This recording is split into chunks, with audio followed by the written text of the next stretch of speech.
강정 평화 컨퍼런스에 오신 모든 분들께 진심으로 환영하고 이번 그 모임을 통해서 우리가 좀 더 평화를 위해서 일하는 사람들이 될 수 있도록 하느님께서 우리를 당신의 일꾼으로 써주시기를 이렇게 기도하는 마음입니다. 시간이 짜여져 있어서 바로 제가 시작하겠습니다.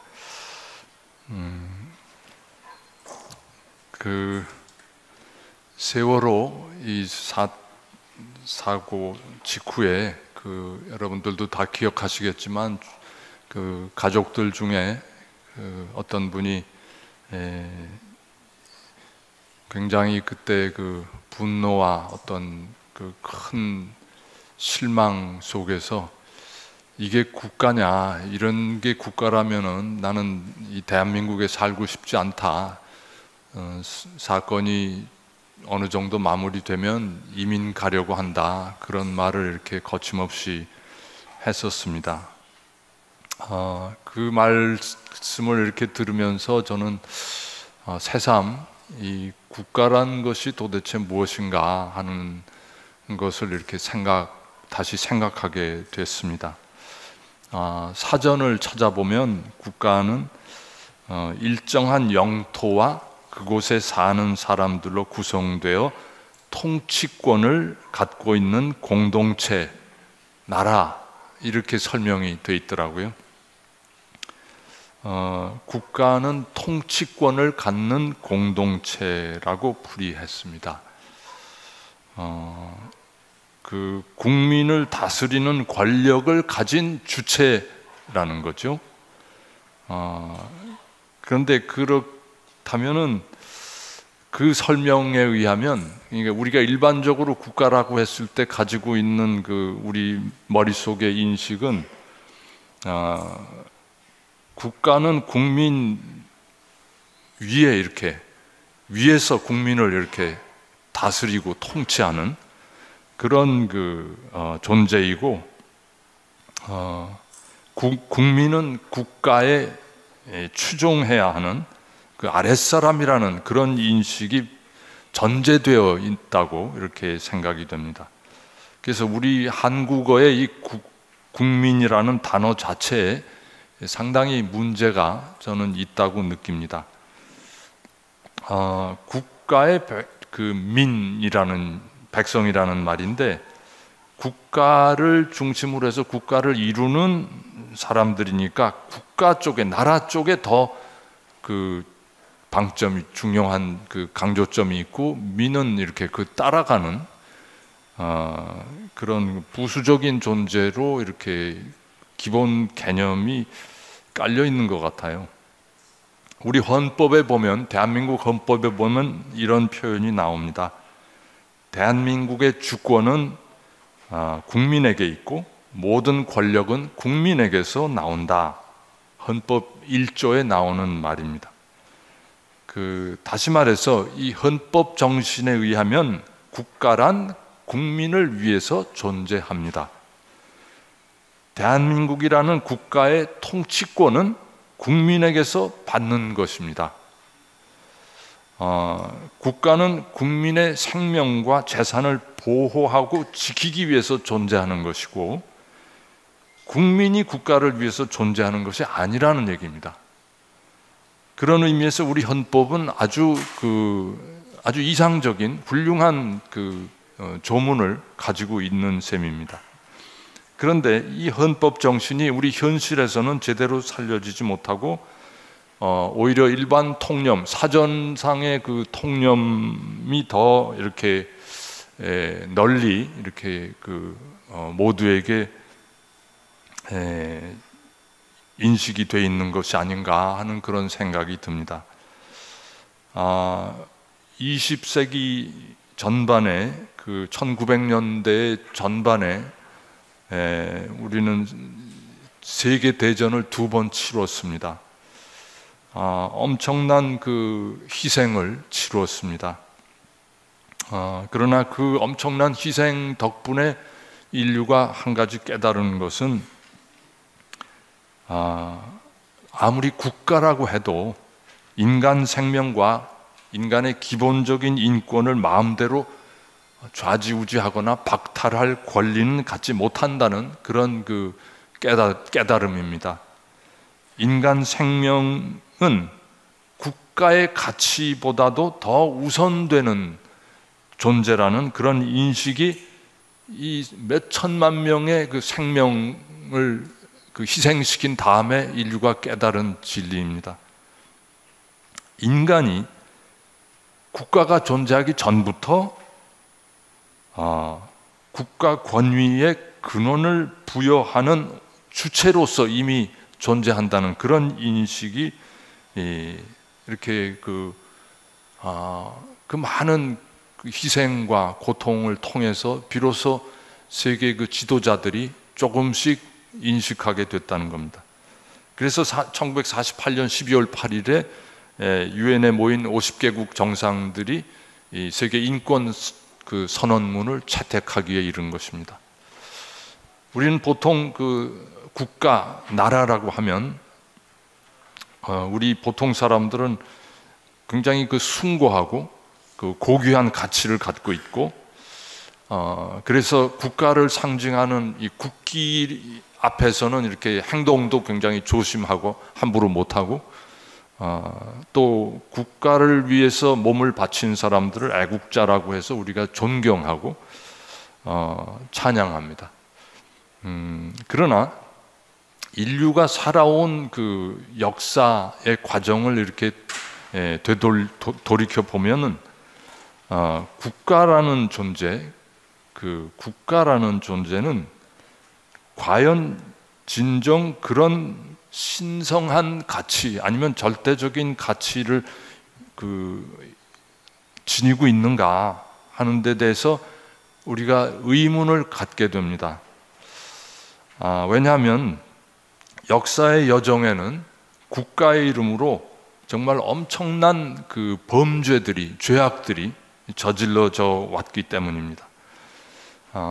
그래서 국가의 이름으로 또 그 국가가 이렇게 작동하고 국가가 기능을 할 때 그 권력을 잡은 아주 소수의 사람들이 국민 대다수의 동의나 공감을 얻지 않고 어떤 그 소수의 편향된 이념이나 권력을 위해서 올바르지 못한 때에 따라서는 상당히 폭력적인 방법으로 힘없는 대중을 억압하고 멋대로 다룬 그러한 사례가 역사 속에 너무나 많기 때문입니다. 그래서 이 국가라는 데 대한 우리의 모두가 가지고 있는 어떤 그런 국가에 대한 기본적인 사고를 좀 의심하고 시작할 필요가 있다. 그렇게 말씀을 드리고 싶습니다.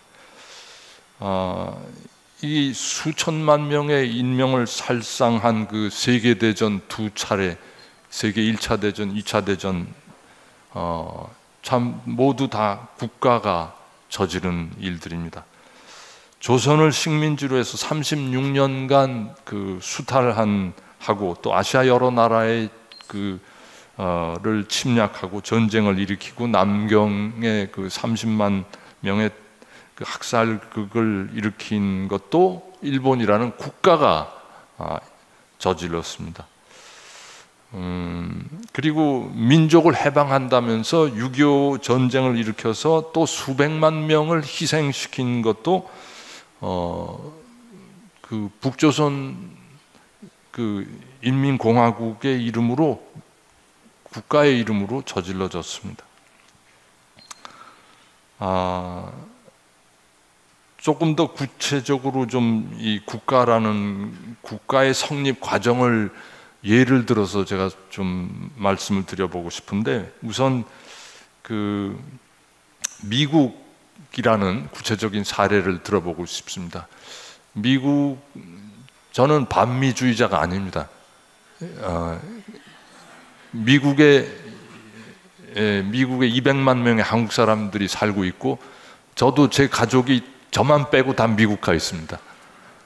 그래서 미국 절대로 그 반미주의자는 아니라는 것을 먼저 전제로 하고 말씀드리고 싶습니다. 근데 그 지금 세계에서 가장 초강대국으로 이렇게 국력을 자랑하는 미국이 1789년에 시작이 됐습니다. 그 정식으로 건국이 됐습니다. 근데 뭐 다 아시는 얘기지만 미국은 유럽인들이 유럽 대륙에서 이렇게 신대륙으로 이주하면서 시작됐습니다. 처음에는 아주 극소수의 사람들이 상륙해서 미 대륙에 상륙해서 뭐 아마 그 조그만 이렇게 거기 사는 원주민들하고 이렇게 싸우지 않기 위해서 뭐 그 우정의 표시로 뭐 이렇게 선물들 가져가고 그랬던 것 같습니다. 그러면서 처음에는 화기애애하게 서로 이렇게 잘 교류하고 지내면서, 그러면서 그냥 슬쩍 눌러 앉기 시작을 했죠. 근데 차츰 더 많은 사람들이 배를 타고 이렇게 신대륙에 건너왔고, 그냥 이렇게 뭐 아무도 이렇게 원주민들한테 무슨 돈을 주고 땅을 사거나 뭐 계약을 맺고 뭐 땅을 사거나 그러지는 않은 것 같습니다. 원주민들은 소위 아메리칸 인디언들은 대대로 땅을 개인이 소유한다는 개념을 갖고 있지 않았던 것 같습니다.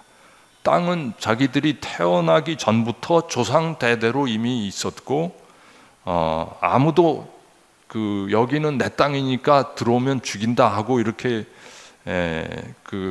담 쌓고 철조망 치고 다른 사람들 못 들어오게 하지 않았습니다. 그냥 땅이 워낙 넓으니까 그랬겠지만, 그냥 자기가 살고 있는 땅은 조상이 물려주신 땅으로 생각하고 그냥 거기 살고, 다들 그걸 존중하면서 그냥 그렇게 살았습니다.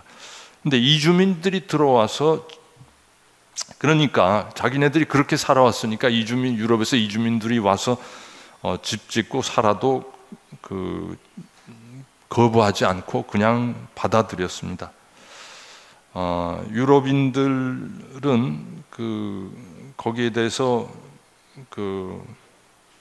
원주민에게 어떤 토지를 매입하기 위해서 대가를 지불하지 않았습니다. 근데 들어와서 살면서 차츰 자기네들이 사는 땅에 이렇게 금을 긋기 시작했고, 여기는 내 땅이라고 문서에 등록하고 소유권을 주장하고 점점 더 그 소유권을 넓혀가기 시작했습니다. 그러면서 많은 이주민이 유럽에서 몰려오면서 원주민들의 그 삶의 터전을 위협하고 이제 총칼과 대포로 그들을 이렇게 몰아내기 시작했습니다. 결국은 대륙의 동쪽 끝에서 서쪽 끝까지 이렇게 다 차지하고 나서 원주민들은 좁은 보호구역 안에 가두어 버렸습니다.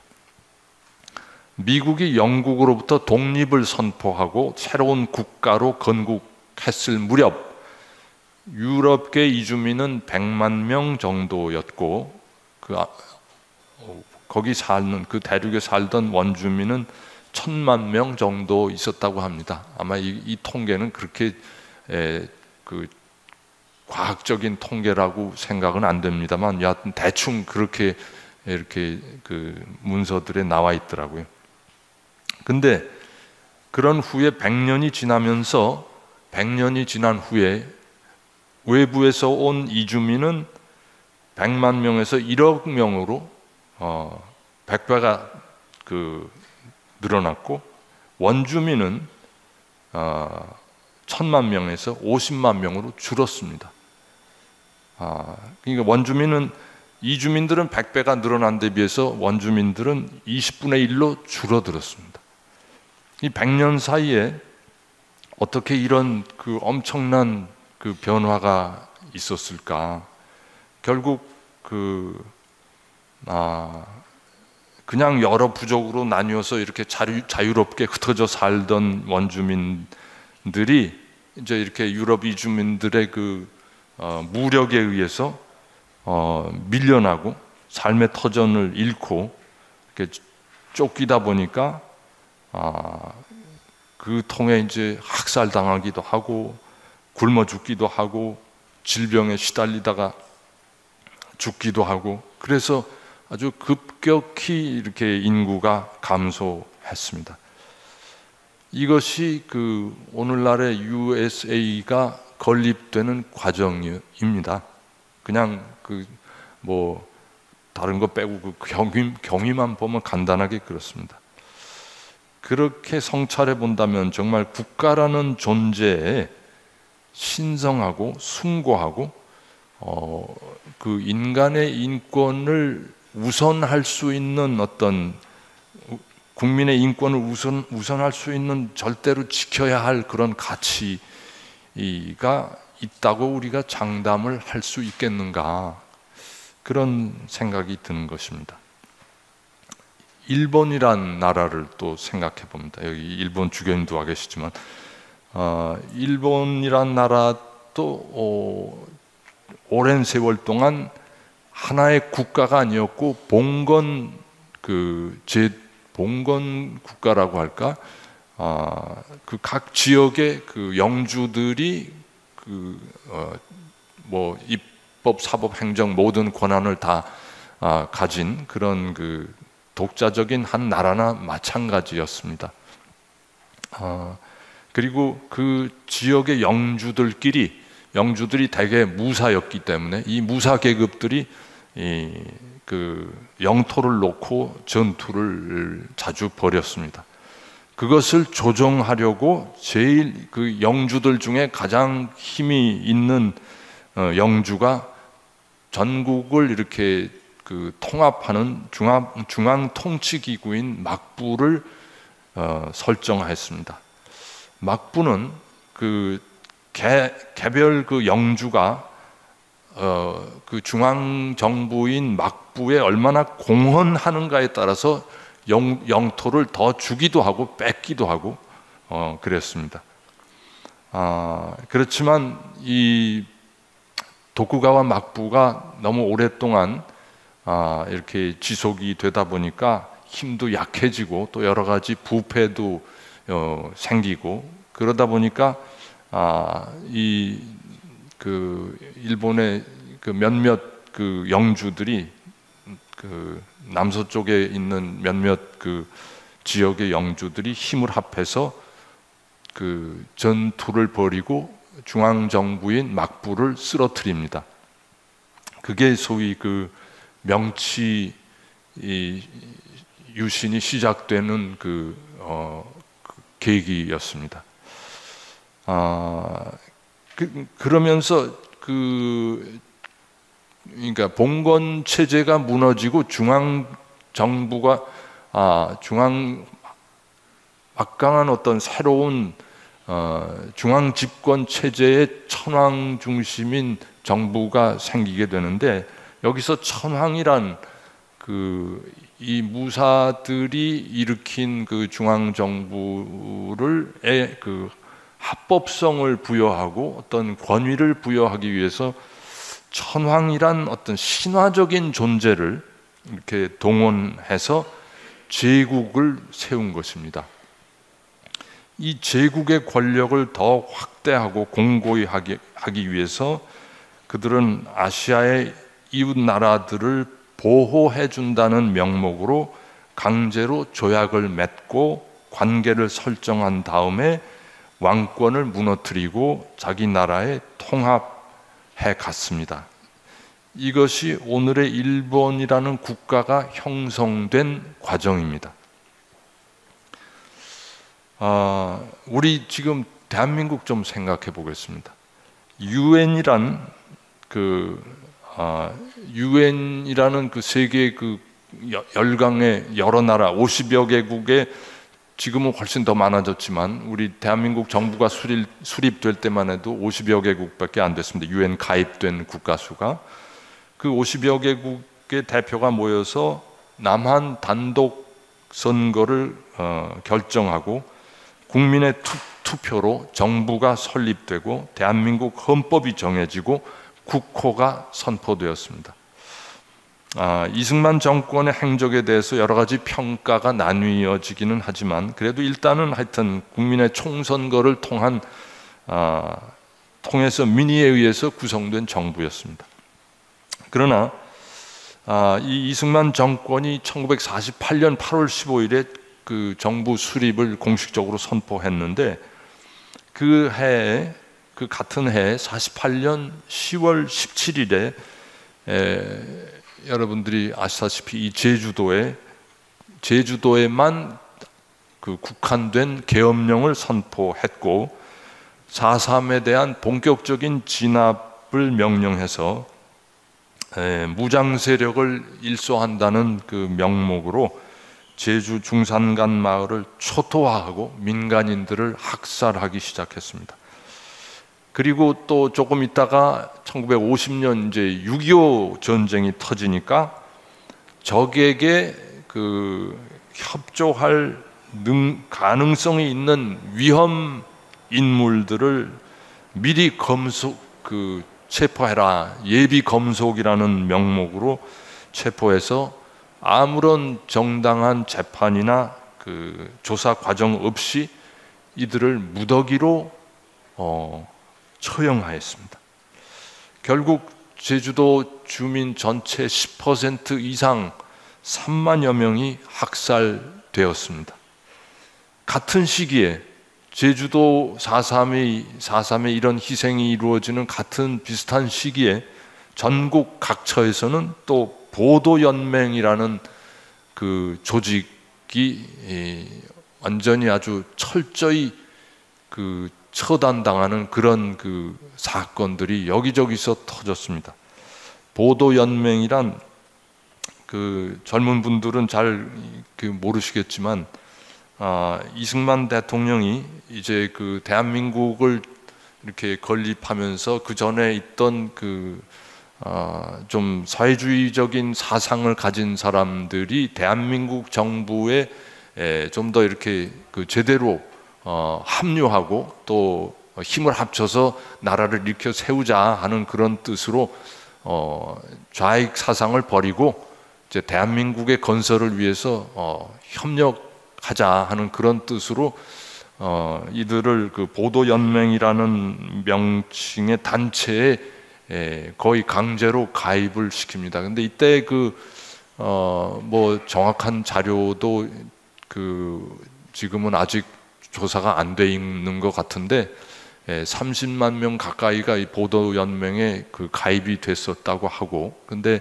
그 중에 상당수는 물론 실제로 좌익 사상을 가진 사람들이 많이 목표가 돼서 이제 보도연맹에 가입을 했지만 그렇지 않은 일반인들도, 그냥 아무것도 모르는 농민들도 그냥 무더기로 이렇게 막 집어넣어서 그 명단을 작성하는 공무원들이 자기 실적 올리느라고 막 아무나 이렇게 이름을 넣어가지고 그렇게 해서 만든 것이 이 보도연맹인데, 이 보도연맹에 가입된 이들도 우리 4.3의 희생자들하고 똑같이 예비검속이라는 데 덫에 걸려가지고 엄청나게 많은 사람들이 학살을 당했습니다. 그 학살 현장의 기록 사진을 이렇게 보면 그것이 미군에서 가지고 있는 자료가 이제 해금이 돼 가지고 이제 보도가 돼서 인터넷에서도 볼 수 있습니다. 그 사진을 보면 옛날 2차 대전 말에 유대인들이 나치가 유대인들을 학살하던 그 광경하고 거의 똑같습니다. 과거사위원회에서 이 보도연맹에 관한 진실을 밝혀나가다가 2009년 정권이 바뀌면서 스톱됐습니다. 이게 국가가 한 일입니다. 이렇게 생각해 볼 때 국가란 과연 무엇인가 이렇게 새롭게 이렇게 성찰할 수밖에 없습니다. 국가가 국민 전체의 행복과 생명과 재산과 안전을 위해서 존재하는 기구이지만 국가가 현실 속에서 존재해온 그 양상을 보면 정말 제한된 소수의 권력자가 올바르지 못한 방법으로 국가 권력을 장악하고 국민 모두의 공동선을 위해서 일하기보다는 소수 지도자의 명분과 이익을 위해서 여러 가지 참 비합법적인 폭행과 범죄의 주체로 일을 해온 경우가 너무나 많았던 것입니다.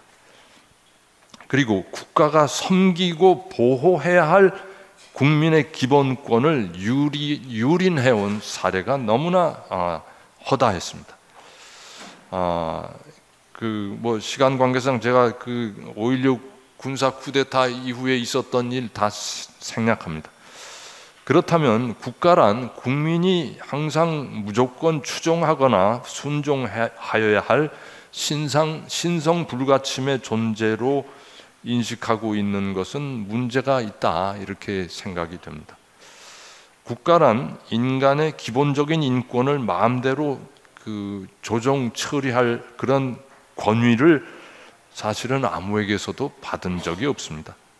그러나 국가 권력을 장악한 사람들이 마치 그런 권위를 받은 것처럼 행동해 왔습니다.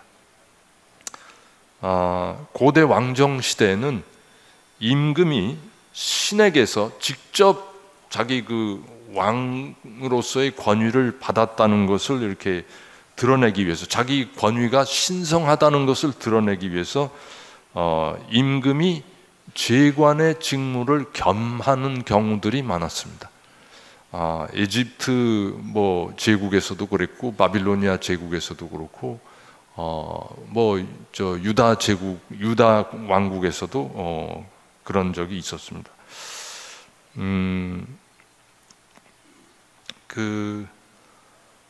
이것은 결국 몇몇 인간들이 이렇게 받들어 세운 국가를 신의 작품으로 신화화하기 위한 작업이었습니다.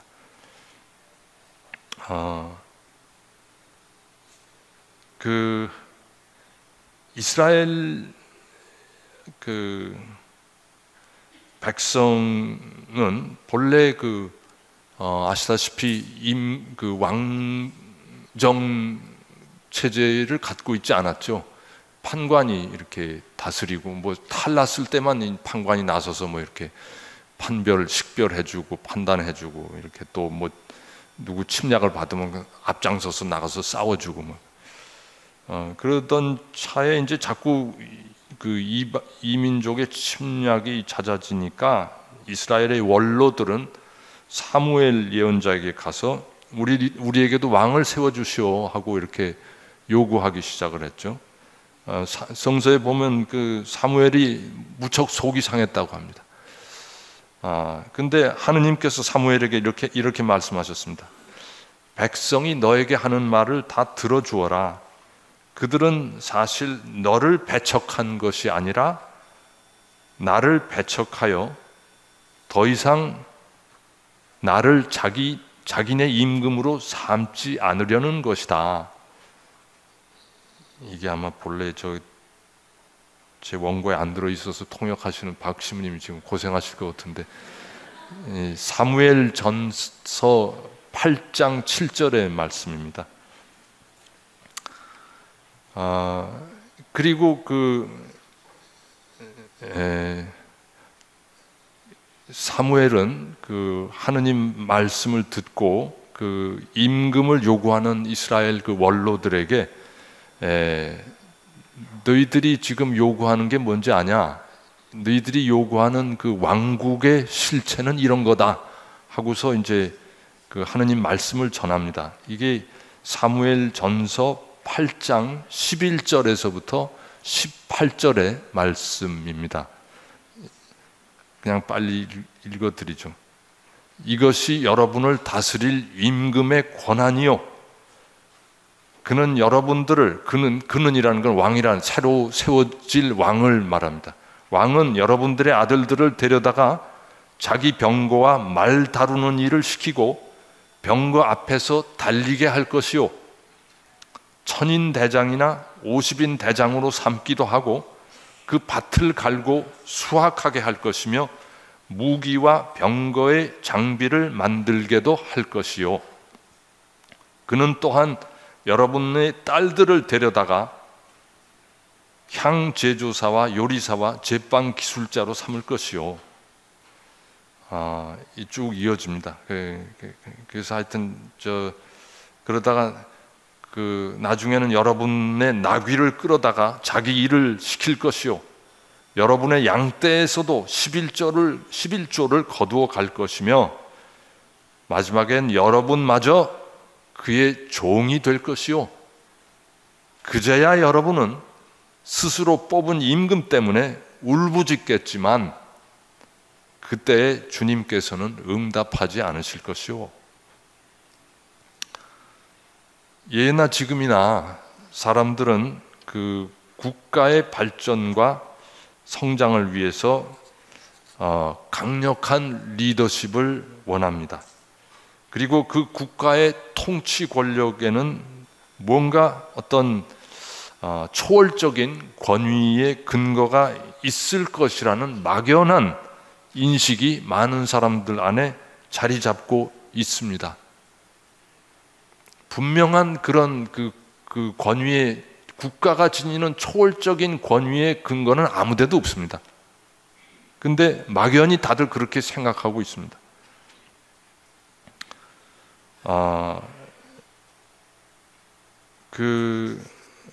그래서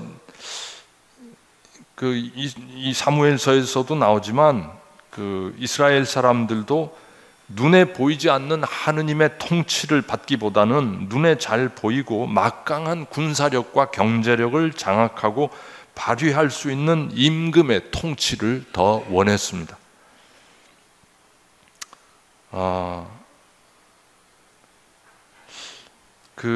우리 그리스도인들은 인간들의 공동체인 국가를 근거 없는 신화에서 해방시킬 사명을 띠고 있는 것이 아닌가 하는 생각이 듭니다. 지상의 평화를 쌓아 올리려면 우리 모두가 국가라는 신화화된 존재, 그 위에 올라서야 된다고 생각합니다.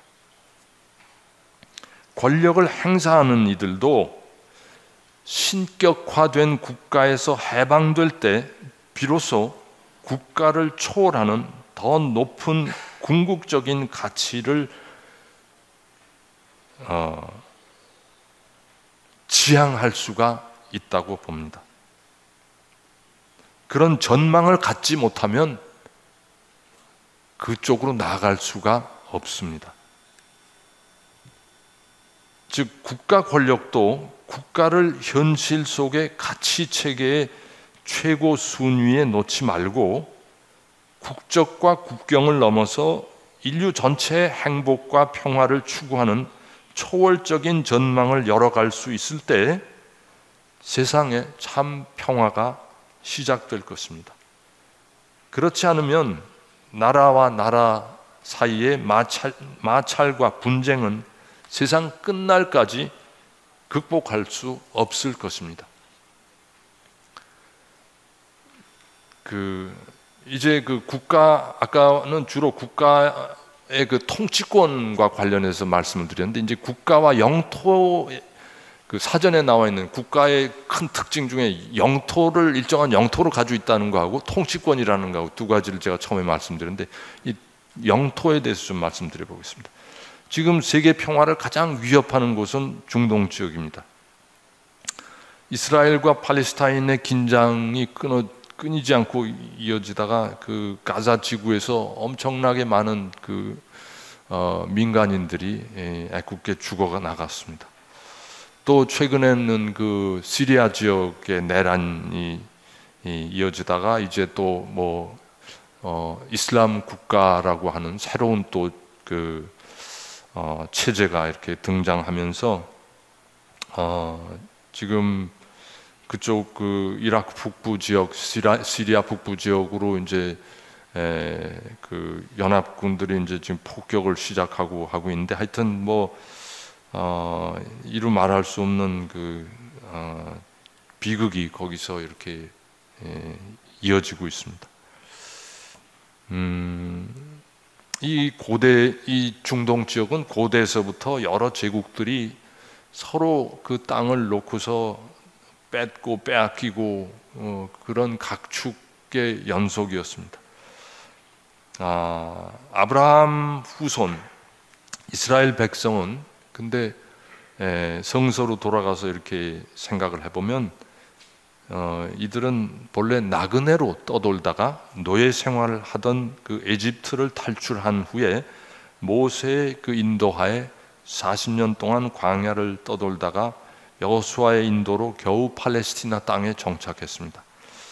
이스라엘 백성은 그곳이 약 그 젖과 꿀이 흐르는 땅인 줄로 기대했으나 그곳에는 이미 여러 원주민들이 살고 있었습니다. 팔레스티나라는 명칭 자체가 아시다시피 히브리인들이 정착하기 전에 이미 오래 전부터 200여 년 전부터 북쪽에서 이주해온 필리스테인들, 우리 성서에서는 블레셋이라고 표기하죠. 근데 이 사람들이 본래 북쪽에서 이렇게 내려온 사람들이었죠.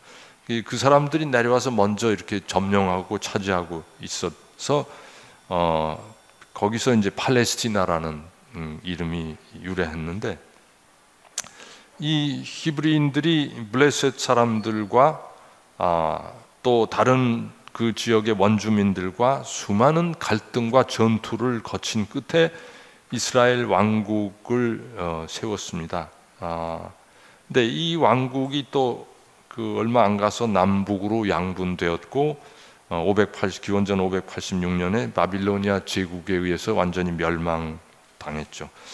그 후에 페르시아, 그리스, 로마 그리고 오스만 제국이 차례로 그 지역을 점령 지배했고 1차 세계대전 이후에 1920년부터 48년까지는 영국의 식민지였습니다.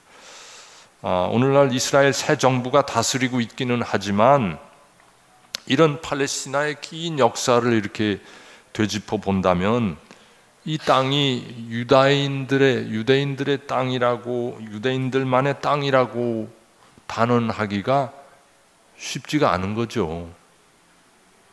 이 투쟁과 갈등의 역사는 비단 그 팔레스티나뿐만 아니라 세계 많은 나라가 겪어온 비슷한 갈등의 역사이기도 합니다. 인류는 땅을 차지하기 위해서 헤아릴 수 없는 전쟁과 그 분쟁을 일으켰고 참으로 많은 피를 흘렸습니다.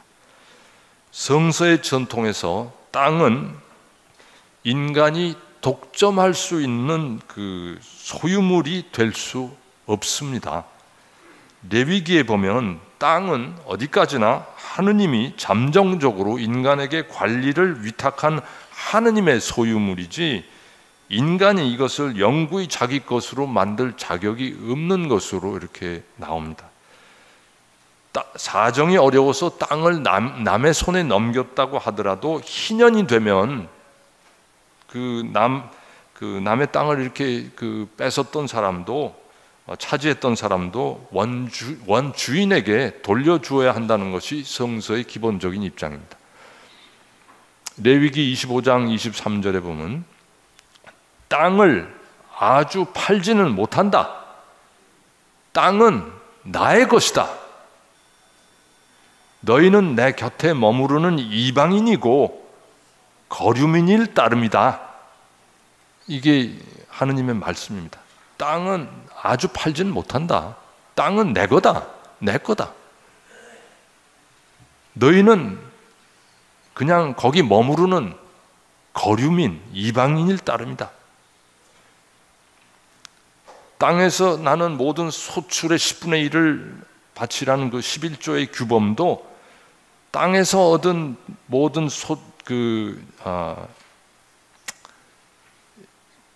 복이 그 땅의 주인이신 하느님께서 주신 거니까 하느님께로부터 받은 복에 감사하는 뜻으로 이렇게 내놓으라는, 그 봉헌하라는 의미입니다. 7째 해에는 경작을 하지 말고 고아와 과부나 나그네들이 굶주림을 해결하도록 하라는 그 안식년 규범도 땅의 주인은 하느님이라는 데서 출발합니다.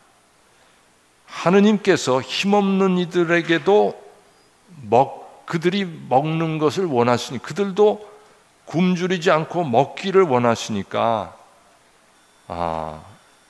그 안식년은 그들을 위해서 내놓으라는 것이고, 땅의 권리를 독점해서는 안 된다는 의미입니다. 하느님께서 아브라함, 이삭, 야곱에게 여러 차례 그 창세기 그 앞부분에 보면 땅을 주신다는 약속을 하셨습니다.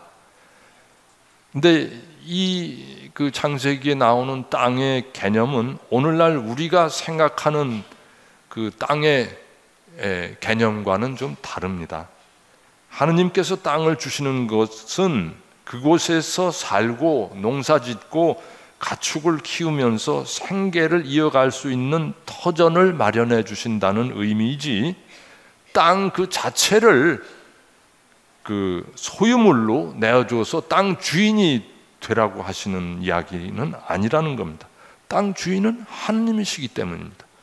그래서 아브라함은 가는 곳마다, 새로운 땅에 이를 때마다 그 땅의 주인이신 하느님께 제사 지내며 예배를 드렸습니다. 아브라함도 이삭도 일생을 나그네살이를 했지 지주 노릇을 한 적이 없습니다. 그것은 이삭에게 내리신 하느님의 말씀에서도 드러납니다. 창세기 26장 3절에 이런 말씀이 나옵니다. 너는 이 땅에서 나그네살이 하여라. 내가 너와 함께 있으면서 너에게 복을 내려주겠다. 내가 너와 네 후손에게 이 모든 땅을 주고 너의 아버지 아브라함에게 맹세한 그 맹세를 이루어 주겠다. 여기서 하느님은 이삭에게 땅을 주시고 이렇게 복을 내려주시지만, 그곳에서 땅을 주시면서도 나그네살이를 하라고 하십니다. 그러니까 땅 주인이 되라는 말씀은 없는 거죠. 야곱이 요셉을 의지해서 에집트로 내려가서 파라오를 만나고, 파라오가 그 나이를 묻자 야곱은 이렇게 답합니다. 창세기 47장 9절에 나오는 말씀입니다. 제가 나그네살이 한 횟수는 130년입니다. 제가 산 횟수는 짧고 불행했을 뿐 아니라 제 조상들이 나그네살이 한 횟수에도 미치지 못합니다. 야곱은 생의 마지막 순간에 자신의 일생을 나그네살이로 인식하고 있습니다. 이 나그네라는 자아인식은 인간이 이 세상을 잠시 스쳐 지나가는 여행객으로 스스로의 존재를 이해하는 그런 표현입니다. 아브라함, 이삭, 야곱의 하느님께서 그들을 평생 나그네로 살도록 부르신 것은 하느님께서 내리시는 복이 땅덩어리보다 훨씬 더 소중하고 가치 있는 것임을 깨닫게 하시려는 목적이었다고 생각이 됩니다. 그래서 그들을 땅에 대한 집착과 땅에 대한 그 땅의 소유욕을 초월한 자유로운 삶, 하느님께 모든 것을 의존하는 믿음의 삶으로 초대하신 것이 아니었을까 이렇게 생각됩니다. 그래서 하느님은 모세를 통해서 그 이스라엘이 약속의 땅에 들어가더라도 땅이 제공하는 유혹에 빠지지 말고 그 땅을 제공해 주신 하느님을 잊지 말라고 경고하셨습니다. 신명기 8장 12절에서부터의 말씀입니다. 너희가 배불리 먹고 좋은 집들을 짓고 살게 될 때, 또 너희 소떼와 양떼가 불어나고 너희에게 은과 금이 많이 생기며 너희가 가진 모든 것이 불어날 때, 너희 마음이 교만해져서 너희를 에집트 땅 종살이하던 집에서 이끌어내신 주 너희 하느님을 잊지 않도록 하여라. 그러나 그 이스라엘은 이러한 그 모세의 그 경고, 하느님의 경고를 이렇게 잊어버리고 약속의 땅에 정착하면서 결국 그 땅이 주는 소출과 땅이 만들어내는 부에 자기들의 그 모든 것을 몸과 마음을 다 빼앗겼습니다. 이스라엘은 그 땅을 차지하고 정착하면서 그 땅을 일구어 오던 농경 문화를 일군 사람들의 그 관습과 그들의 종교까지도 받아들이고 그들의 사회적 물질적 제도와 탐욕까지도 모두 넘겨받았습니다. 그러다가 결국은 그 자기네들이 세운 그 왕국이 무너지고 이방인들에게 도로 모든 땅을 다 뺏기고 사방으로 흩어져 가서 다시 나그네 살이를 하게 되었습니다. 이러한 그 이스라엘에게 하느님은 새로운 그 땅을 말씀하십니다. 이사야 65장 17절 또 25절의 말씀입니다. 보라, 나 이제 새 하늘과 새 땅을 창조하리라. 예전의 것들은 이제 기억되지도 않고 마음에 떠오르지도 않으리라. 늑대와 새끼 양이 함께 풀을 뜯고 사자가 소처럼 여물을 먹으며 뱀이 흙을 먹이로 삼으리라. 나의 거룩한 산 어디에서도 그들은 악하게도 패덕하게도 행동하지 않으리라. 이 예언서의 가르침은 이스라엘 백성에게 땅에 대한 완전히 새로운 전망을 제시합니다. 이스라엘이 그토록 집착하던 약속의 땅은 팔레스티나의 그 한 땅덩어리를 초월해서 새 하늘과 새 땅이라는 종말론적인 땅으로 탈바꿈되어야 한다는 것을 예언자들은 제시하는 것입니다. 예수님은 구약의 백성이 그토록 매달리고 그 집착했던 그 땅을 하늘나라, 하느님이 다스리시는 왕국으로 대체하십니다. 당신을 따르는 제자들에게도 땅과의 인연을 끊고 이 땅을 초월하는 새로운 땅을 추구하도록 계속 가르치고 경고하십니다. 마태오 6장 19절, 너희는 자신을 위하여 보물을 땅에 쌓아두지 마라. 땅에서는 좀과 녹이 망가뜨리고 도둑들이 뚫고 들어와 훔쳐간다. 또 마태오 19장 29절에 보면 내 이름 때문에 집이나 형제, 자매, 아버지나 어머니, 자녀나 토지, 땅을 버린 사람은 모두 100배로 받을 것이고 영원한 생명도 받을 것이다. 예수님은 당신과 당신 제자들이 근원적으로 땅에 속한 사람이 아님을 가르치셨습니다. 요한복음 3장 31절, 위에서 오시는 분은 모든 것 위에 계신다. 땅에서 난 사람은 땅에 속하고 땅에 속한 것을 말하는데 하늘에서 오시는 분은 모든 것 위에 계신다. 예수님은 땅에서 사셨지만 땅에서 분리되어서 거룩한 하느님의 땅으로 도약하시려고 하는 그런 분이셨습니다. 요한복음 12장 32절에 이렇게 말씀하십니다. 나는 땅에서 들어 올려지면 모든 사람을 나에게로 이끌어 드릴 것이다. 예수님을 따르던 초대 그리스도인들도 이러한 예수님의 자의식과 세계관을 이어받아서 히브리서 11장 13절에 보면 자신들은 이 세상에서 이방인이며 나그네일 따름이라고 이렇게 고백합니다. 그리고 13장 14절에 히브리서 13장 14절에 보면 사실 땅 위에는 우리를 위한 영원한 도성이 없습니다. 우리는 앞으로 올 도성을 찾고 있습니다.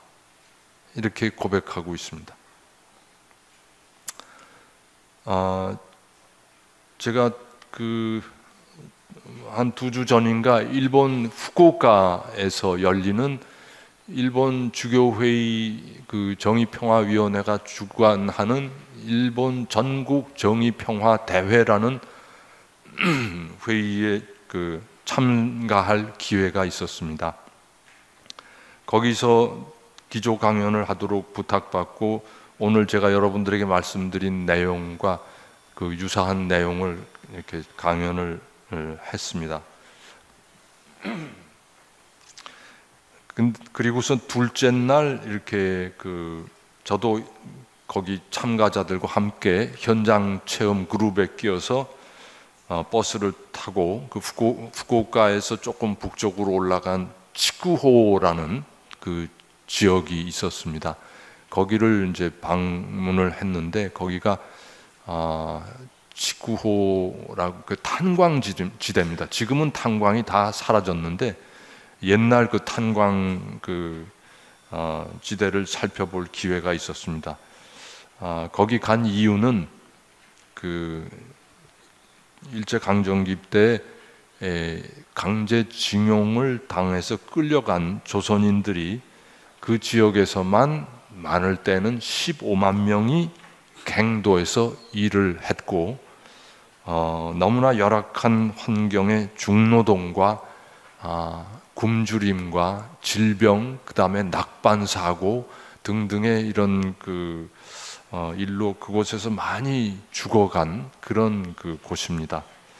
그 탄광 흔적을 보러 간 제가 속한 그 그룹의 참석자가 한 30명 정도 있었는데 각자가 이렇게 거기 이렇게 가면서 자기 소개를 했습니다. 근데 어떤 외국 수녀님 한 분이 이렇게 거기 조인하셔가지고 같이 당신 소개를 했습니다.